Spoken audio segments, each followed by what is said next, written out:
ٹھیک ہے، آپ کی کلیئرٹی آ گئی، آپ کا پوائنٹ آ گیا، بالکل صحیح ہے. لیکن آج جو ایک چیز سینٹ میں ڈسکس ہوئی ہے وہ یہ ہے کہ 8 ووٹ تو ویسے بھی حکومت کو چاہیے نا. اب وہ 8 ووٹ اگر مولانا کی طرف سے آتے ہیں تو ویل اینڈ گڈ، اگر نہیں آتے مولانا کی طرف سے وہ تو خیر چلیں بات کی بات ہے. مولانا صاحب نے یہ کافی بیان دے دیا ہے کہ وہ کنسنسس ڈیولپ ہو رہا ہے.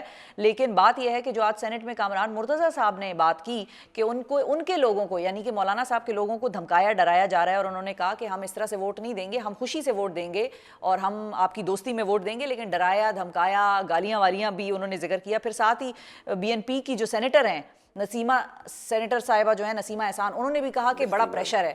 تو یہ پھر بات کیا ہو گئی؟ دیکھیں جہاں تک ہمیں ہمارے علم میں ہے کہ حکومت کے پاس انف نمبرز ہیں، اور مولانا فضل الرحمان صاحب کی جو پریس کانفرنس پرسوں کراچی میں انہوں نے بلاول بھٹو زرداری صاحب کے ساتھ بیٹھ کے کی، اس میں کلیئرٹی تھی. مولانا صاحب نے اپنی پریس کانفرنس میں یہی کہا کہ پاکستان پیپلز پارٹی اور JUIF جو ہیں وہ ایک کنسنسس پہ آگے ہیں، اور ہم انشاءاللہ تعالیٰ مل کے آئینی ترمیم لے کے آئیں گے. جب مولانا صاحب نے یہ کہہ دیا تو میں نہیں سمجھتا کہ پیچھے کوئی ایسی بات رہ گئی، یا ان کے جو کینڈیڈیٹس ہیں ان کے جو ممبرز ہیں ظاہر ہے انہوں نے مولانا صاحب کی بات ماننی ہے نہ کہ کسی اور کی. تو اگر مولانا صاحب آن بورڈ ہیں تو پھر کسی کو پریشرائز کرنے کی ضرورت نہیں ہے. کبھی کبھی بالکل کچھ صحیح ہے. ممبرز ایسے ہوتے ہیں جو کہہ دیتے ہیں کہ ہمیں پریشرائز کیا جا رہا ہے جسٹ سو دیٹ پارٹی کے لیڈر جو ہیں وہ ان تک بات ان کی پہنچ جائے اور وہ ذرا ان کے ساتھ سمپیتھیٹک ہوں. ٹھیک ہے، اظہار یکجہتی کر لیں. بالکل صحیح ہے، بہت شکریہ ادا کریں گے. علی قاسم گیلانی صاحب ناظرین ہمارے ساتھ موجود تھے، پاکستان پی کے ممبر قومی اسمبلی، اور علی قاسم گیلانی نے یہ واضح کر دیا ہے کہ حکومت کو نمبرز کی ضرورت نہیں ہے، اسی لیے کسی کو پریشر کرنے کی ضرورت نہیں ہے، نمبرز حکومت کے پورے ہیں. اور ساتھ ہی ساتھ انہوں نے یہ بھی واضح کر دیا کہ کل جو آئینی ترمیم آئے گی وہ حکومت پاس کرانے کی بڑی کمفرٹیبل پوزیشن میں ہے. اسی کے ساتھ ناظرین مجھے وقفہ لینا ہے، وقفے کے بعد جب میں واپس آؤں گی تو کچھ امریکن الیکشنز کی بات کریں گے. امریکن الیکشنز میں ینگ ٹیلنٹ کس طرح سے سامنے آ رہا ہے، اور آپ کی ملاقات کرائیں گے ایک پاکستانی نژاد امریکن سے جو کہ الیکشنز لڑ رہی ہیں اور وہ سیاست کیسے کر رہی ہیں وہاں. دنیا کی اہم سپر پاور امریکہ میں 5 نومبر کو صدارتی انتخابات ہونے جا رہے ہیں جس پر دنیا بھر کی نظریں جمی ہوئی ہیں. برطانوی انتخابات کی طرح امریکی صدارتی انتخاب میں بھی پاکستانی نژاد امیدواروں اور مسلم ووٹرز کی شمولیت پر خاصی بات ہو رہی ہے. ایک غیر سرکاری اندازے کے مطابق اس وقت امریکہ میں 1 ملین سے زائد پاکستانی نژاد امریکی رہائش پذیر ہیں، جن میں سے 4 لاکھ صرف اکیلے ٹیکسس میں ہی موجود ہیں. امریکہ میں کل 3 ملین سے زائد مسلم آبادی ہے جن کا ووٹ فیصلہ کن ثابت ہو سکتا ہے. میڈیا رپورٹس کے مطابق پاکستانی امریکیوں کی سیاسی انگیجمنٹ میں حالیہ برسوں کے دوران خاصا اضافہ دیکھنے میں آیا ہے، جس کے نتیجے میں ایک نوجوان لیڈرشپ سامنے آئی ہے جو بہت گرم جوشی کے ساتھ سیاسی امور میں اپنا کردار ادا کر رہی ہے. انتخاب کے قریب آتے آتے ہی ریپبلکن اور ڈیموکریٹ پارٹی کے جو ووٹرز ہیں ان کا جوش و خروش بھی بڑھ رہا ہے، اور ڈونلڈ ٹرمپ اور کیملا ہیرس کی مقبولیت کے حوالے سے نئے پولز بھی سامنے آ رہے ہیں. سو کافی بات ہو رہی ہے. اب پاکستانی نژاد امریکی امیدواروں میں ایک نام عائشہ فاروقی کا بھی ہے، اور ہم نے ان کو سوشل میڈیا سے دریافت کیا. عائشہ فاروقی کی کیا کہانی ہے یہ ہم آپ کو بتائیں گے. ہمارے لیے یہ بڑا ایک فخریہ لمحہ تھا جب ہم نے دیکھا کہ ایک پاکستانی امریکن جو ہیں وہ امریکن الیکشنز میں حصہ لے رہی ہیں اور اپنا لوہا منوانے کی کوشش کر رہی ہیں. عائشہ فاروقی نے لاء ڈگری کی ہوئی ہے، یعنی کہ وہ وکیل ہیں اور پرو بونو سروسز پرووائڈ کرتی تھیں. 2012 میں یونیورسٹی آف ڈیٹرائٹ سے قانون کی ڈگری انہوں نے حاصل کی، اور اب مختلف عہدوں پر کام کرنے کے بعد مشیگن ڈسٹرکٹ 57 سے ڈیموکریٹ پارٹی کی امیدوار کے طور پر امریکی انتخابات میں حصہ لے رہی ہیں. باقی کہانی ہم عائشہ کی زبانی ہی سنیں گے. السلام علیکم عائشہ فاروقی صاحبہ. بہت شکریہ عائشہ، تھینک یو فار جوائننگ می. سب سے پہلے تو میں ناظرین کو بھی یہ بتانا چاہوں گی کہ ناظرین عائشہ کا تعلق ایک ہی وقت میں مختلف ممالک سے ہے. پاکستان سے بھی عائشہ کنیکٹڈ ہیں، UK سے بھی عائشہ کے لنکیجز ہیں، اور امریکہ میں تو عائشہ خیر رہ ہی رہی ہیں. سو عائشہ باقی کہانی آپ ہمارے ناظرین کو، ہماری آڈینسز کو خود سنائیں کہ how are you connected to all these countries. Sure. تو میرے جو ابو ہیں وہ PhD کرنے کے لیے اسکاٹ لینڈ گئے تھے، اور وہاں، اور میری امی بھی پھر ان کی شادی کے بعد وہ دونوں وہاں موو ہو گئے تھے، اور وہاں پھر میری پیدائش ہوئی تھی. اور اس کے بعد جب میں 1 سال کی تھی اس وقت ہم لوگ واپس پاکستان آ گئے تھے. تو پاکستان ہم رہے 8 سال، اور پھر 1993 میں میری اسکالرشپ ملا to study at the University of Detroit Mercy. تو پھر ہم یہاں آ گئے، اور امی ابو کو یہی تھا کہ ہم لوگ جب میری امی کی PhD ختم ہوگی تو اس کے بعد واپس پاکستان چلے جائیں گے. لیکن میرے جو ابو کے باس تھے انہوں نے کہا کہ America needs hard working people like you. اور میں اور میری بہن we were very close to my dad's boss اور ان کی جو بیگم تھیں and they wanted us to stay. تو پھر ہم لوگ امریکہ میں میرے امی ابو نے ڈیسائیڈ کیا کہ ہم امریکہ میں ہی رہیں گے. کیا بات ہے، So زبردست. Michigan has been our home since 1993. کیا بات ہے، زبردست. سو فرام پاکستان کون سے ایریا سے ہیں آپ کی فیملی اوریجنلی؟ جی میرے جو ابو ہیں لاہور میں پیدا ہوئے تھے اور جو میری امی ہیں وہ گجرات پاکستان سے ان کا تعلق ہے. اور یہ دونوں ان کی ملاقات پنجاب یونیورسٹی میں ہوئی تھی. ٹھیک ہے جی، ان کے اسٹوڈنٹس کے ٹائم پہ نہیں میرے ابو ٹیچنگ. اچھا ٹھیک ہے. He was a very young professor. بالکل صحیح ہے. So very happy to know کہ آپ جیسے بہت سارے ینگ ٹیلنٹڈ پاکستانی امریکنز جو ہیں وہ پاکستان کی کسی نہ کسی طریقے سے یو ایس میں ریپرزنٹیشن کر رہے ہیں. اب کمنگ ٹورڈز یو عائشہ، کس طرح سے آپ کی امریکن پالیٹکس میں انٹری ہوئی؟ When was the time when you got interested and you felt کہ بھائی I have to contest U S elections? مطلب یہ ایک بہت بڑی چیز ہے، بہت بڑا فیصلہ ہے. You are a lawyer by profession. کس طرح سے آپ نے یہ ڈیسائیڈ کیا کہ you need to be a politician? I think most جو مسلم فیملیز ہیں it's part of our most Pakistani eastern جو فیملیز ہوتی ہیں it's part of our culture to give back to the community. تو یہ جو ہے ہر فیملی میں ہمیں بتایا جاتا ہے کہ لوگوں کی مدد کرنی ہے، جو بندہ خود نہیں بول سکتا اس کے لیے آواز اٹھانی ہے. اور اسی لیے آئی تھنک میں نے لیگل فیلڈ اسی لیے جو ہے پرسو کیا تھا because I wanted to stand up for the little guy. اور جب لاء کی ڈگری کی تو جس طرح آپ نے کہا ہے میری اپنی لاء فرم تھی. So we offered a lot of pro bono services لوگوں کو جن کے پاس پیسہ نہیں تھا ان کی ہم نے مدد کی. اور جو ہے پھر لیگل ایڈ اٹرنی بھی میں رہی ہوں. صحیح ہے، ٹھیک ہے. سو لیکن جی carry on. I mean I think جو politics ہے I was always interested because I was like this is the only way we can make a difference in the lives of our community members. تو 2022 میں میرے ایک دو دوست تھے، انہوں نے مجھے کہا کہ آپ جو ہے democratic party stand with the Democratic Party and run for this seat. تو یہ جو اسٹیٹ ریپرزینٹیو کی سیٹ ہے یہ پہلی دفعہ میں نے 2 سال پہلے میں نے یہ الیکشن لڑا تھا and I lost by less than 2,000 votes as a first time candidate. تو پھر اس دفعہ جو ڈیموکریٹک پارٹی ہے انہوں نے کہا کہ آپ پھر سے لڑیں. لیکن یہ اسی لیے لڑ رہی ہوں کیونکہ میں چاہتی ہوں انشاءاللہ کہ میں اپنی جو کمیونٹی ہے ان کے لیے آواز اٹھا سکوں. اور یہ صرف مسلمان کمیونٹی نہیں، پاکستانی کمیونٹی نہیں، یہ ہر جو ریزیڈنٹ ہے ڈسٹرکٹ 57 کا ان کی. ٹھیک ہے. اب ڈسٹرکٹ 57 کا بیکاز یو ہیو مینشنڈ، تو ڈسٹرکٹ 57 کے حوالے سے ہمیں بتائیں کہ وہ کون سے ایسے ایشوز ہیں جن کو آپ اپنی کیمپین اویئرنیس جس کے حوالے سے آپ پھیلا رہی ہیں، جس کے حوالے سے آپ ووٹر کو کنونس کر رہی ہیں کہ آپ کو ووٹ کیا جائے؟ جی تو what's interesting is جو میری ڈسٹرکٹ ہے یہ 2 counties اس میں انکلوڈیڈ ہیں، 3 cities اور 2 counties، اسٹرلنگ ہائٹس، ٹروئے اور میڈیسن ہائٹس.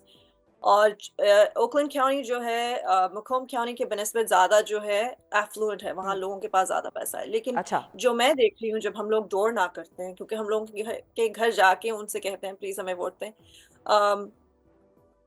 جو کاسٹ آف لیونگ ہے بہت زیادہ ہے اس وقت. لوگ جو کہتے ہیں کہ ہم لوگ جو ہے کھانا افورڈ نہیں کر سکتے، یعنی جو گروسریز ہیں وہ بہت ایکسپینسو ہیں اس دفعہ اس وقت. تو I would love to do everything in my power to bring down the cost of living for people. کافی جو ہمارے senior residents ہیں fixed income میں ہیں پہ ہیں، so I would love to help them in any way I can. Prescription drugs کی cost جو ہے lower رکھنا I think it's very important. Making sure کہ لوگ groceries afford کر سکیں، making sure کہ گیس کی پرائس زیادہ لوگوں کے لیے نہ ہو. لوگ ٹیکسز دے دے کے بھی تھک گئے ہیں. ایجوکیشن بہت امپورٹنٹ ہے. جو میری ڈسٹرکٹ ہے اس میں کافی ایشین امریکنز ہیں، کافی سگنیفیکنٹ مسلم امریکن یہاں کمیونٹی بھی ہے اس ڈسٹرکٹ میں، اور ان کے لیے یہ بہت اہم ہے کہ جو ان کے بچوں کی ایجوکیشن ہے وہ بہت اچھی ہو، اور اس کے لیے ہمیں زیادہ فنڈنگ چاہیے. ہمیں چاہیے کہ ہم ٹیچرز کو زیادہ پیسے دیں. بالکل صحیح. جب میری بہن اور میں پہلی دفعہ یو ایس میں موو ہوئے تھے بچپن میں، تو ہم ڈیٹروئٹ پبلک اسکولس جاتے تھے، اور وہاں ہمارے ایک سیمسٹر مجھے یاد ہے ہمارے پاس ٹیکسٹ بکس نہیں تھیں کیونکہ ہمارا اسکول افورڈ نہیں کر سکتا تھا. اور جو ہمارے ٹیچر تھے مسٹر وائٹ، انہوں نے ہمارے لیے جو سارے لیسن پلانس کی انہوں نے کاپیز بنائیں اور ہر بچے کو جو ہے کلاس میں دیں اور اپنی پاکٹ سے obviously وہ پے کرتے تھے. یہ ایسا نہیں ہونا چاہیے. And I remember thinking even as a child کہ ہم we live in the greatest nation in the world اور ہمارے پاس جو ہے کتابیں نہیں ہیں. تو یہ جو ایشوز ہیں یہ ابھی بھی لوگ اس کے ساتھ they're dealing with it even today. So that's something that's very important to me. اور ہیلتھ کیئر کی کاسٹ بھی لوور ہونی چاہیے. I think that's incredibly important.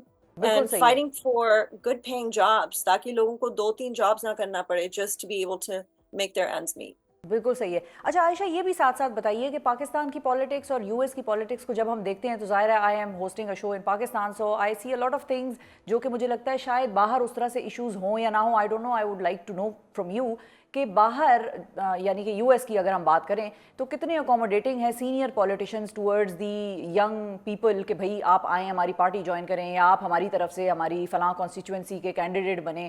کتنا اوپن ہے, کتنے اکوموڈیٹنگ ہے, یا انسیکیورٹی آ جاتی ہے کہ نہیں بھائی اف شی ونز تو میرا کیا ہوگا, یا اس کو اگر ہم آگے لے کر آئیں گے تو ہماری سیٹ کہاں جائے گی, I could be the candidate instead of her. یہ کتنا چیلنجنگ تھا پالیٹکس آپ کے لیے اسپیشلی کیونکہ آپ کا تعلق پاکستان سے یا کسی اور ملک سے ہے, you are not originally American. Yeah.